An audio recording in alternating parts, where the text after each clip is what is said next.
അസ്സലാമു അലൈക്കും വറഹ്മത്തുള്ളാഹി. മുഅ്മിനീങ്ങളെ, ഇന്നത്തെ ക്ലാസ്സിൽ പരിചയപ്പെടുത്തുന്ന ഒരു മുഖ്യമായ വിഷയം നമ്മുടെ ജീവിതത്തിൽ നമുക്കെയും ആഗ്രഹിക്കുന്ന ഒരു കാര്യമാണ് സമ്പത്ത്. ഹലാലായ സമ്പത്ത് ഉണ്ടാവുക, നല്ലൊരു ജീവിതം ലഭിക്കുക, നല്ലൊരു വീട് ലഭിക്കുക, ഇസ്സത്തോടെ ജീവിക്കുക, നല്ലൊരു വാഹനം ഉണ്ടാവുക, നല്ലൊരു ജീവിതം നമുക്ക് ലഭിക്കാൻ നമുക്കെയും ആഗ്രഹിക്കുന്നവരാണ്.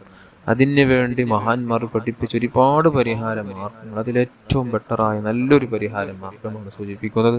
നിങ്ങളത് പതിവാക്കണം. അങ്ങനെ പതിവാക്കി വന്നാൽ തീർച്ചയായും നിങ്ങൾക്ക് ഹലാലായ സമ്പത്ത് വന്നു ചേരും.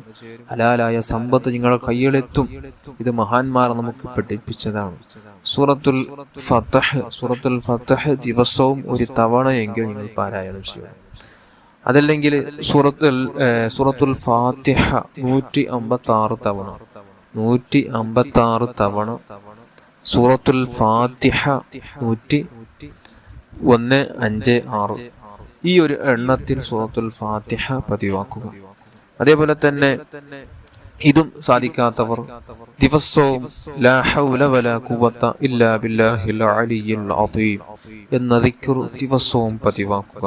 നിങ്ങൾക്ക് എത്ര കണ്ടു ചൊല്ലാൻ കഴിയും അത്രയും നിങ്ങൾ ചൊല്ലുക. തീർച്ചയായും നിങ്ങൾക്ക് പണമുണ്ടാകും, ഹലാലായ സമ്പത്ത് കയ്യിലെത്തുമെന്ന് മഹാന്മാർ പഠിപ്പിച്ചതാണ്. അതുകൊണ്ട് ജീവിതത്തിൽ പകർത്തണം. അള്ളാഹു നമുക്ക് ഹലാലായ സമ്പത്ത് ധാരാളം തന്നു അവന്റെ ദീനിലായി ചെലവഴിക്കാൻ, അവനെ മറക്കാതെ അള്ളാഹുവിനെന്നും ശുക്ർ ചെയ്ത് ജീവിക്കാൻ അള്ളാഹു നമുക്ക് ഭാഗ്യം തരട്ടെ.